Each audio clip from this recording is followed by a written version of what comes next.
and have you introduce yourself, and if you have any modality like healing or anything at all that you specialty, I'd like you to write it on the side so people can contact you, but also introduce yourself and let us know what it is that you are offering or what you can do, or anything else that you'd like to share with the group. Did you have anything that you wanted to add, Phil? How did I get here? I think if we both say how we got here, it joins everyone else, doesn't it? How I got here is not, I have a lot of knowledge from past lives. I was a sorcerer on Atlantis in the Orion belt, where it used to be a planet and it exploded. That's where I get a lot of knowledge. I try and give it out if I can. I was also Merlin in another life. The Raphael part helped create Mars. I'm also being a commander of one of the ships out there. So, but I started healing when I was 4 or 5. I was healing a goldfish. My hands went red. They've never done that since. And I thought I was the only healer till I got credited about 20 years ago. But I do think that if you've got no boundaries to healing, you'll be a better healer. In other words, if you think it's not possible, you're blocking yourself. So everything is possible. So that's my little bit. Yeah. Okay. Hi, Phil. Can I just ask, when we was not on air, you had you were saying how to get rid of baggage. Yeah.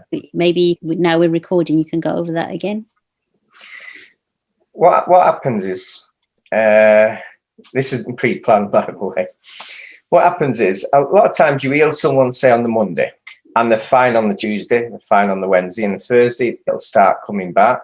By the week, they're back to normal.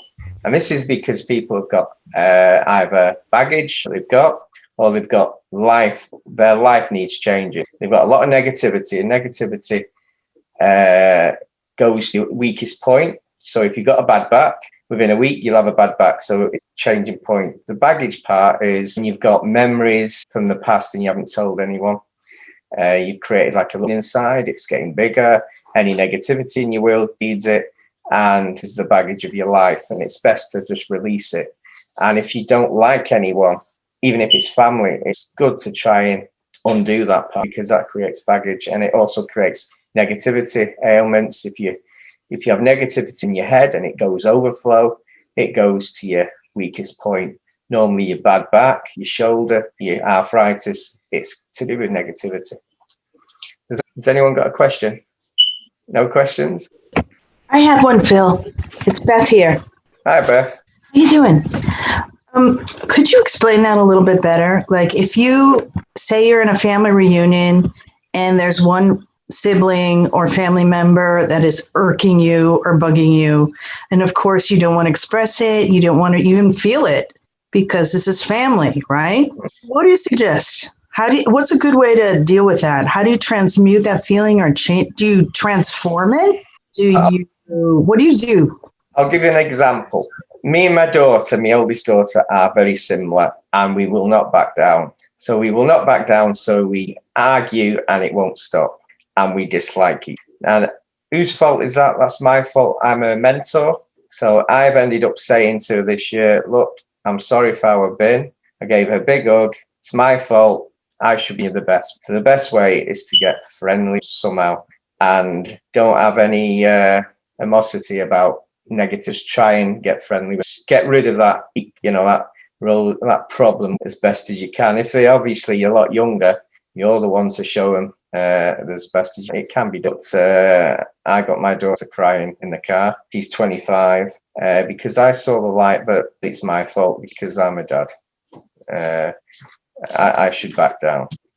Is that a good answer? Hi, Beth. Can I say, I heard somebody say once, when you dislike someone, find one thing you like about them and then work on that one thing you like about them, and then it helps you to dislike them, and then you don't have that negativity towards them.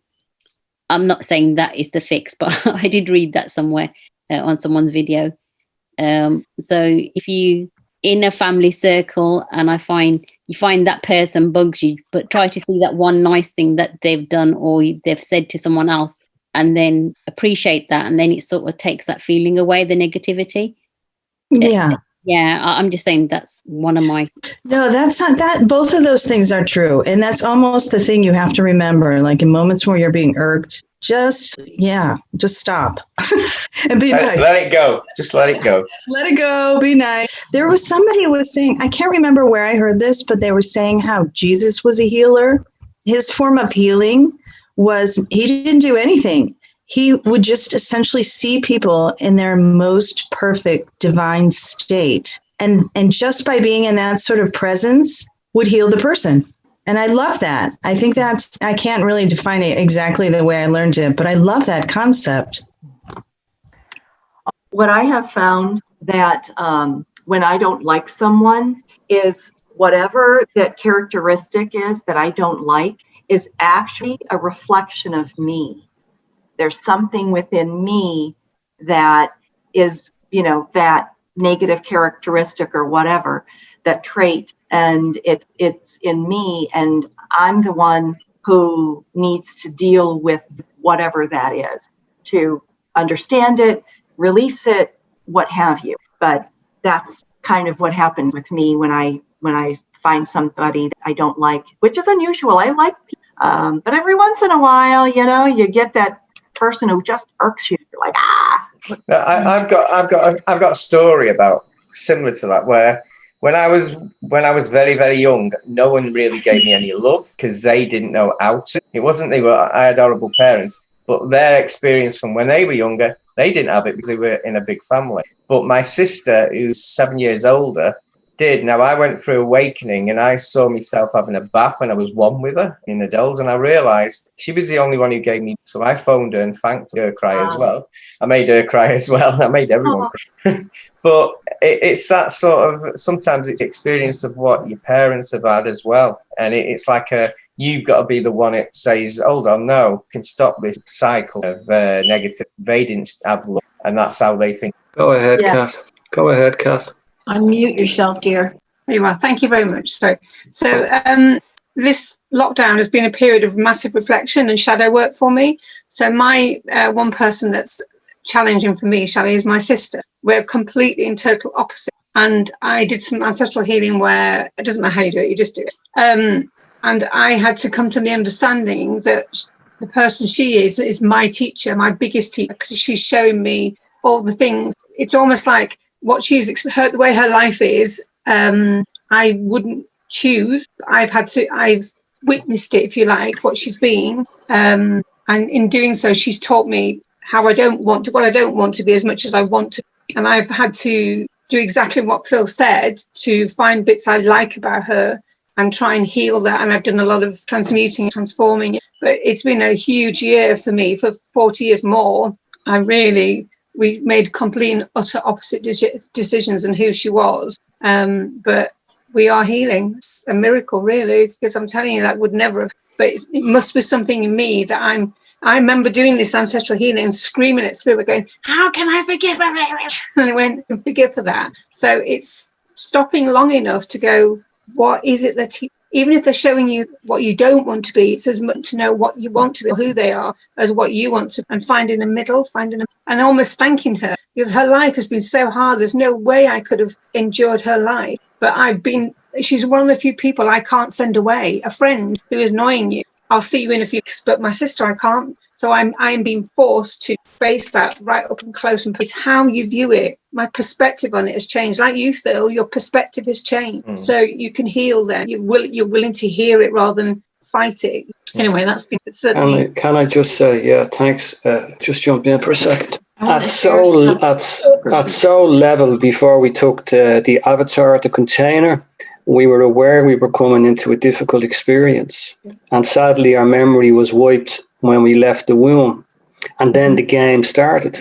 And we all know how to play this game, and we are all victims of someone else's circumstances. The reason I'm feeling this way is because of you. Really? Is that right, Christy? Yeah, I'm feeling this way because of you. So we give our power away on a daily basis to something outside of ourselves. And we allow that situation to control us emotionally and sometimes physically. So when are we ready to wake up, really? That's the big question. I But fully it's accept not. that, yeah. It's known also that we've been to war with ourselves on an emotional level for most of this incarnation, because the reality around us has given us a program to play with. And we all know what that program is like. It's called suffering. Right. So when we're ready to surrender and accept that, Christy, you are the problem, this is not about anybody else. You need to take that mark, that name off your head, Christy. You know that word we put across our head called victim? No, I get am that. a victim. First time ever, I had to realise that between us, as you just said, we agreed to play that out. I have to forgive myself for choosing to play that out. I didn't understand that. It was like, she said, da, da, da. No, actually, we chose. And I have had the learning, but it's taken me this long to understand that I have to take responsibility. You're right. I have to take responsibility. And I wanted to blame her, and it wasn't. It's both of us. Yeah. This is not directed at you, Kath. I'm just sharing this with the group, and it's insight to allow myself also to understand that a lot of the times the biggest problem I have is myself. You know, I throw my toys out of the pram and I get upset. And you allow that to happen, like, you know, but there's wonderful experiences in that for us all, like, you know, and everything is about the experience. Everything we do is about an experience, which takes us into the next experience. But it's understanding that we play with ego in this reality, like, you know, and a lot of us don't like the ego, but the ego can be a wonderful mentor to us all because it gives us options on a daily basis. What do you want to play with today, Christy? Is it a horror movie or a love story? It's entirely up to you. Thank you. I want to share this one. We had a very long healing session yesterday with a family that this young girl was a friend of this family and brought through. Her brother is Down, and Creator came through with a message for her that her brother was an angel, and there was nothing to heal with her brother because her brother chose to be Down syndrome. Her brother came specifically to Earth because Down syndrome children are high vibrational. They are always loving. Have you ever noticed that about Down syndrome? Their vibration is higher than, they're like the dolphin and the whale.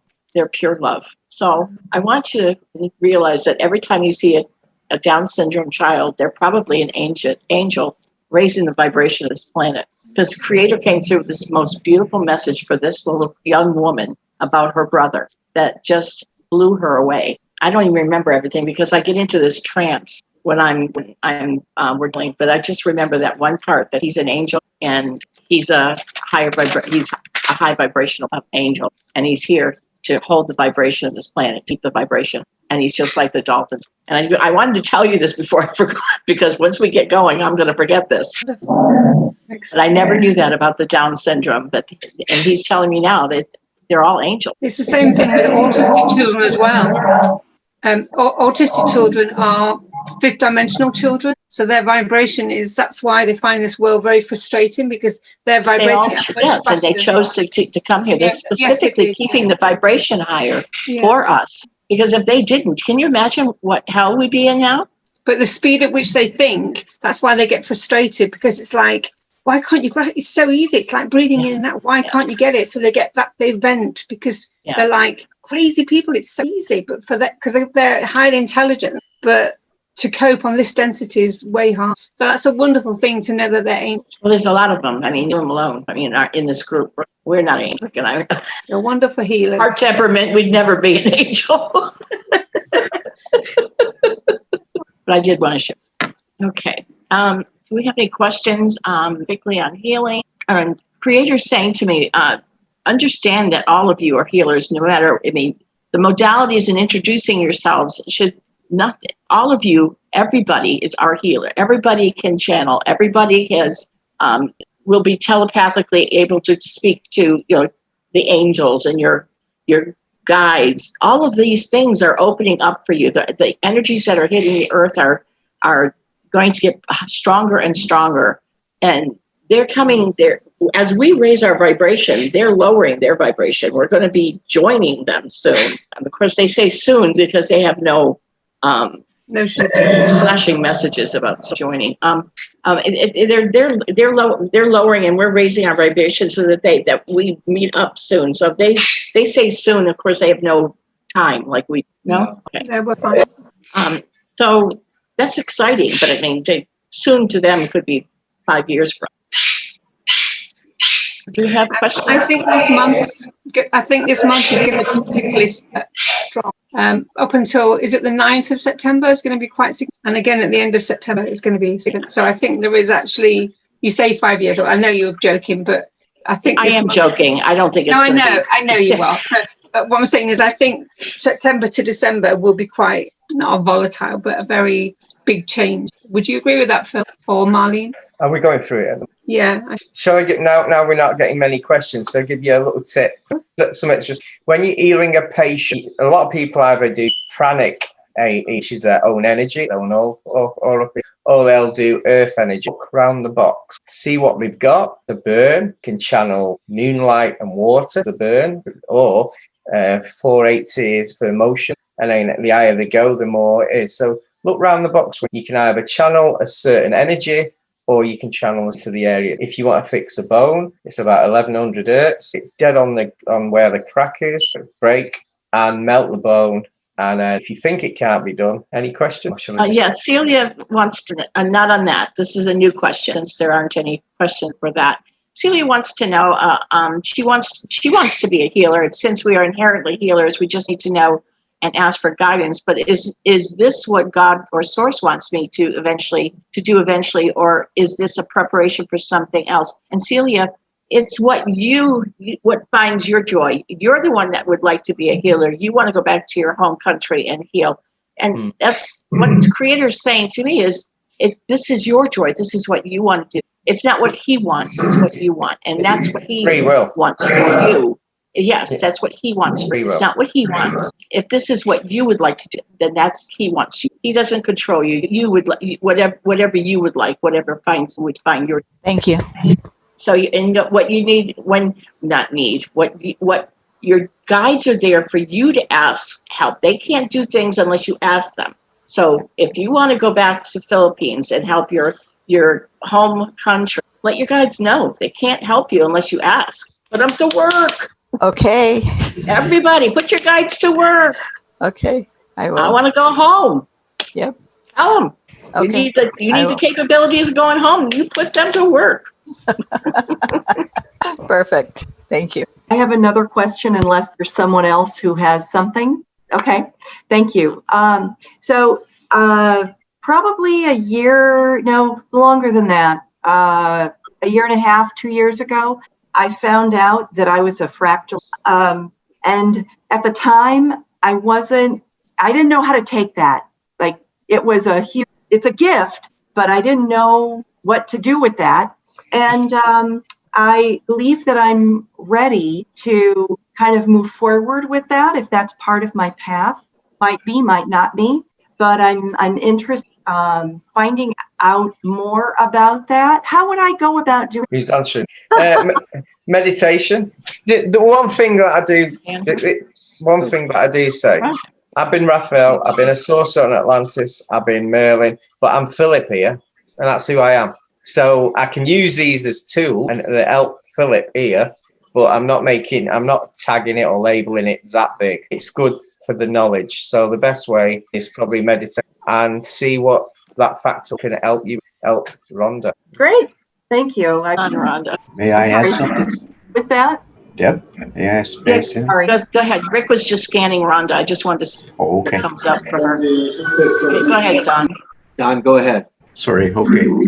I was going to add that when I do any healing, what I would do would be to first off get the full birth name of the patient and direct light to the patient via this method. Are you doing a scan? No, go ahead. Okay. Anyway, so when you have the full birth name of the individual, the potency of your blessing of light upon that person is more intense. You cannot really use a birth name of an individual, or sorry, not use a married name, because the potency of the light being directed from source to that individual is lessened by degree of. So I would recommend full birth name, grounding yourself asking them to ground themselves. And then generally what I would do was golden light around and remove pain, one of my techniques. And then I would, after the light is around them like a cone of light, I convert it to a liquid basically and have it absorbed into all cells immediately. And to this, I would again apply golden light to crown chakra and pulse it, ground it. By the grounding action, flush any toxin in the body and restore the skeleton. I just wanted to share that. Also, another way of healing is by tapping your palm chakra and collecting the light. You store it in the frequency. Wanted to share that. Don, how do you do that? How do you tap your palm to do that? You tap your palm. It's simple. All I do is basically visualize 2 tulips with the petals open. In a visualization, I'm doing this entirely in a state of meditation, and I visualize the core of the Milky Way galaxy. I see the light in the core of and I bring it in the now into my palms. It only takes a minute. I can do it a lot sooner. It just depends on your ability. But you can literally see the light coming. You store it in your heart. And the frequency, as I say, of delivery, you can heal by touch, by just, and I recommend doing it small trickle. I've done this for others. You can create almost like a tea kettle. One hand cupped in the up position, receive the light, and the other hand, I would place example. I had a friend of mine in a hospice, and it was nearing his time of his cycle. He was struggling with the cancer that he had. So I applied a little light to his crown chakra gently. I knew that it would be hungry for what I did was I poured it into his crown chakra. He was still conscious and he asked for more. He just raised his hand. He couldn't speak. He just raised his hand up for me to do it again. And I says, okay, just a little bit. And I did that. He passed about 3 or 4, but he was having a tough time with his cancer, to share that. But as I say, just do it gently, not in great streams. They don't need, but you can also place it near the chakra of any organ, and using your intention and certain degrees of light, just apply the light to those organs and these organs. I am not a proponent of organ transfer. I don't believe in that at all. It comes from a living being in another living. It's not what I am about at all, because you take from one life to get, doesn't fit in my modality. Okay, that's all I have to say. Don, your friend, do you think you were giving him the blessing, the last rites, by giving him the light? You were clearing him out, clearing it all to let him go. It is an action that I have done to ease the transition. Yeah. Okay. It is not something I normally would do, but I just felt that I could do. I had no training to do it. I just felt I could do it. And so I gave it a try, just gave it a shot. I have actually done similar with a person who had cancer, and half an hour later she died. And I realized I gave her the last right. I cleared everything, and it's good, but it's quite. Yeah, well, you as I say, keep the patient grounded. Any negativity will be grounded when it's flushed from the body. But just keep the golden light cycled through the body as you're doing this cycling of light, because everything is about light. This is a hologram on a grand scale. Thank you. You're welcome. Hi, Phil. Isn't that similar what I asked you? Yeah. A lot of people don't like to go to the next. It's just like clearing. It's like giving them a last rites. And what I did it a bit different. I actually drew all the negativity out and then I grounded it. So I did it slightly different. Be very simple. Hi, Drew. I don't know you.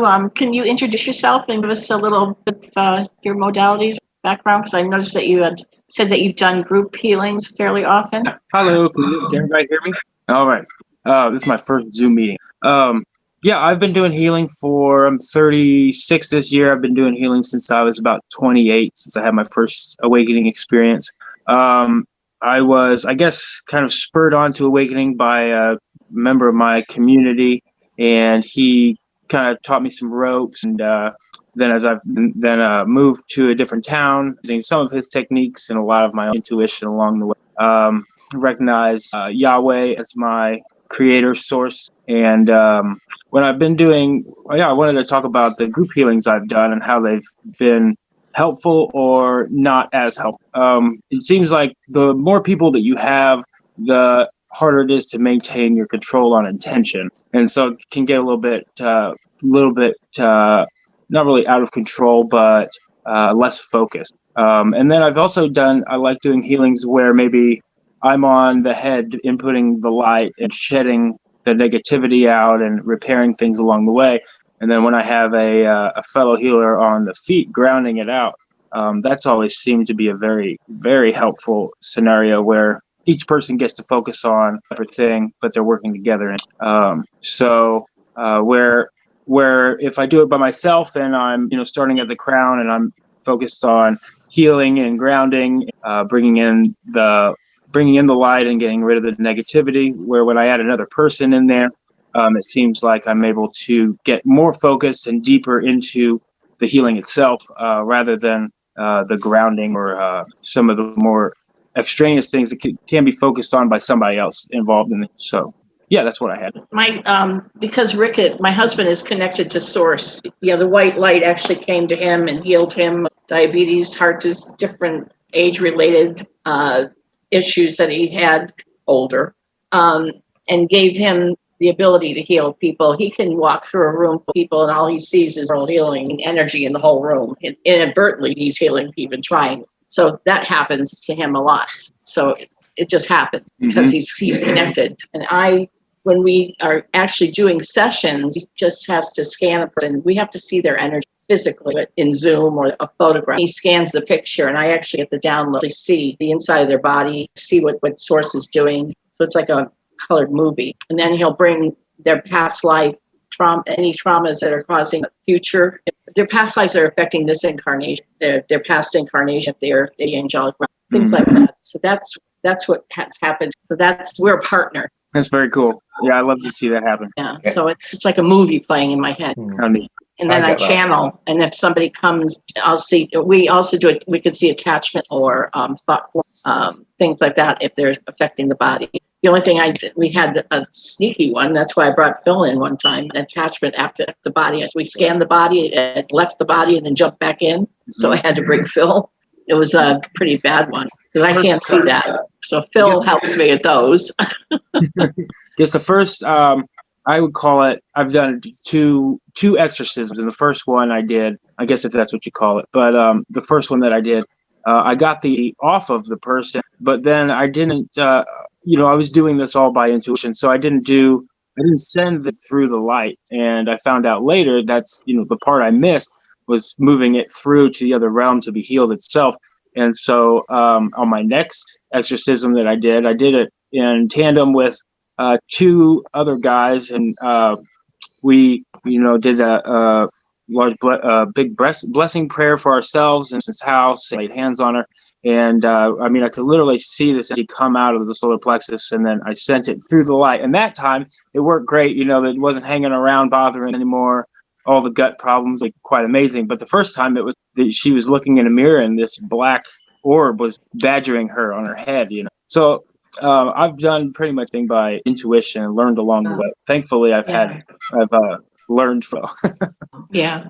When you do one-to-one, ask the spirit world to give you a few helpers to help you. So then it's not just one; it could be 6. I've got 5 that help me, but I tell them what to do. I do the work they like to heal. They passed on, and they would like to heal. So they're great to come down. And then the patient says, "There's 6 hands on us." I just say, "Oh, it must be a coincidence." But it's quite funny. And they're just energy. Everything is energy. They're just energy. And if you're, so there's really nothing to be scared of.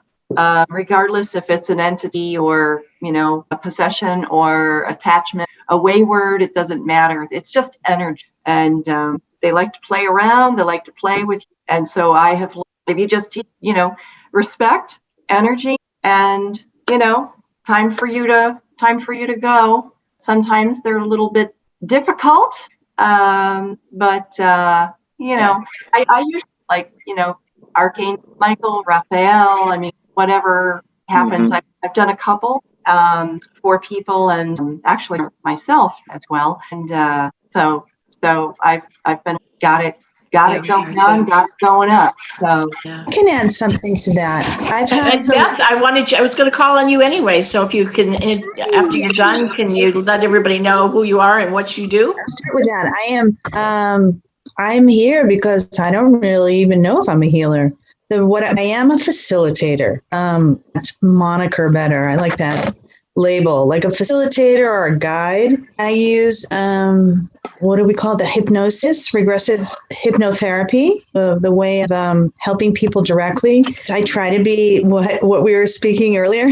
Just try to be nice, see the good in everybody, bring what I can to every situation, and just of myself, whatever environment I'm in. But in terms of healing in a really conscientious way and actually taking people on, is challenging to me because I don't really go out and find people. Strangely, they come to me naturally, and I'm doing a lot of hypnosis, which has been sometimes very successful, sometimes a little more confusing, which is why I love this group, because I'm always asking and exchanging advice about when you confront entities.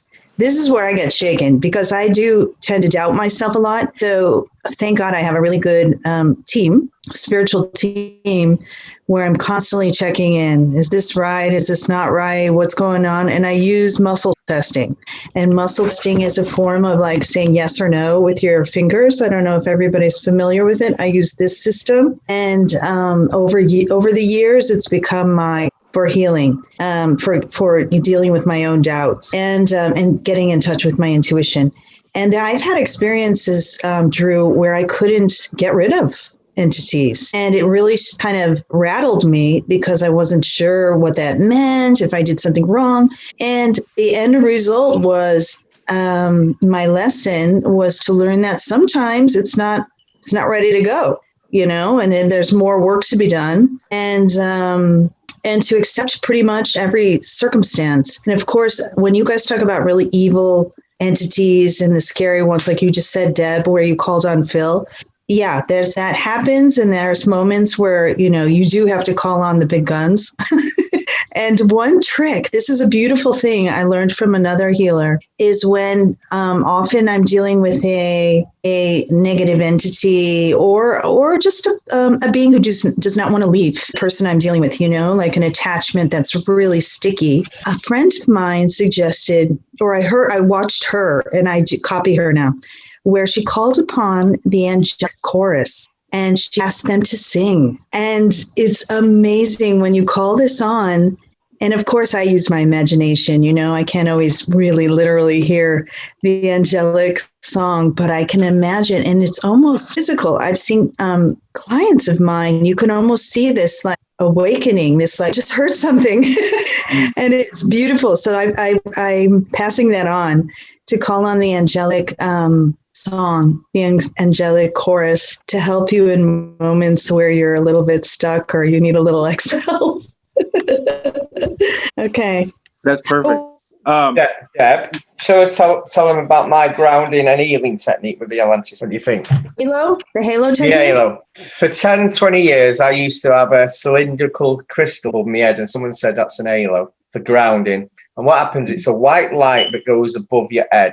Mm-hmm. And when you're grounding, it goes like, with it being America, I'll do it in 4 inches down to 4 inches down to the colour will change depending if you've got an attachment in red. It's basically burning it off you, and it goes all the way down to the ground. And when it goes to the ground, just bring in moonlight. But it's a good way. You can actually use that to clear entities. But try it.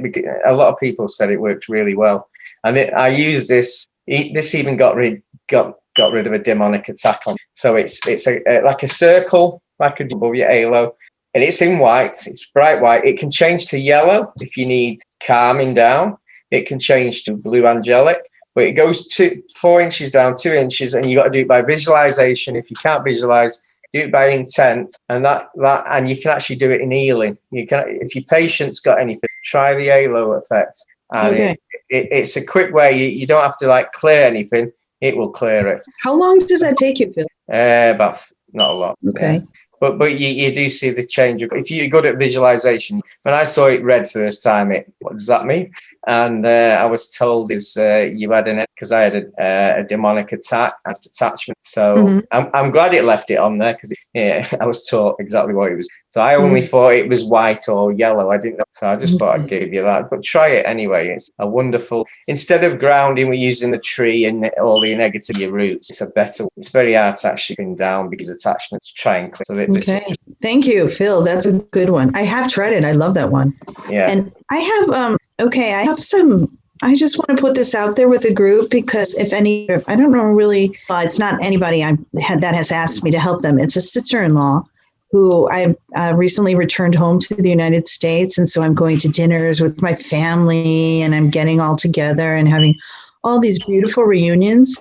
And I think my sister-in-law is bulimic, and there's all this agitation around food when we're all together. And, and then I go to the bathroom and I can smell vomit. And it's just like, I don't know what to think about this. And I don't know what it means. And like, what, if anybody has any insight, I'm kind of like, I don't know what to do in this situation. I can tell you that Creator is telling you can't do the step back. Yeah. Well, this is not your baggage. Stop. He's like this. But it's family, when it's family and my nieces and my nephew and my brother who's married, it's functional. And when we get to eat, it's a different dynamic. It's not like a joyful family thing. There's all this anguish and it's weird to think about it. They know. Okay, so anybody, if you noticed it, they noticed it. But if you notice it, they notice it. And if you say something that's going to alienate, they're going to all think, what a bitch. What a bitch. Yeah.